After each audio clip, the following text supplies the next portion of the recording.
I'm Mike Kim. I'm Korean American, and I'm 43 years old.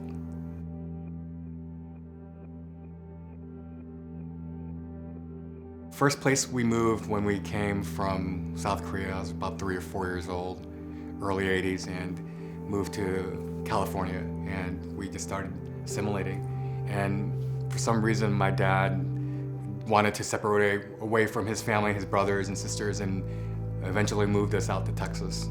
You know, the American dream, my parents had it, and my dad had it, but they had no idea the pervasive plight of being Asian American, being different in the US, how much that was gonna play into their success. When I think about my childhood, you know, especially talking about racism, there's so much that's packed in. And even when things were done to my parents, I felt it. I felt every ounce of it. My mom, she's a hero of mine, you know, she's my role model. And before I would be embarrassed about speaking up for her, but the last 15 years of my life, I've been growing increasingly stronger to advocate for her.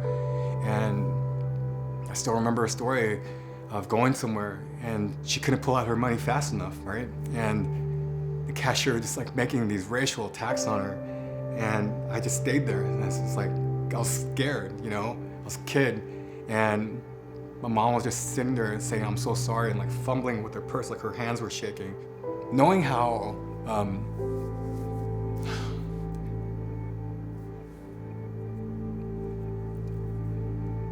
man, I think about my mom, it breaks me.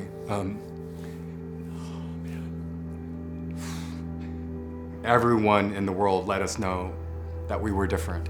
And whether it was racial slurs, the way they looked at us, or the things that they didn't, almost acknowledgement of that we weren't there, so we were invisible to them. And the torment made you think that, you know, you weren't as good as everyone else. And even when I was good at certain things, but it was a label of the Asian American, which I wanted to get away from, such as, you know, spelling bees. And I would miss words on purpose because I didn't want to be the token Asian kid that was really smart, and I wanted to break that label. And that was pervasive. And everything that I was doing, I wanted to do the anti-Asian thing so I could be pro everyone else. Trying to let go of some of these stories in my head, it's so hard. When I used to ride the school bus, early in the morning, I told my mom I'm throwing up. Like clockwork. For 3 months straight, I would just throw up. And I didn't know what it was. And so they sent me to the nurse's office.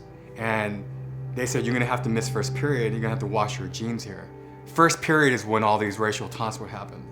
I got smart, so every time I would throw up in the morning before first period, I would throw up on my clothes intentionally, so I could miss first period and the racial slurs that were thrown at me. In those moments, I feel like those things were breaking me to my core.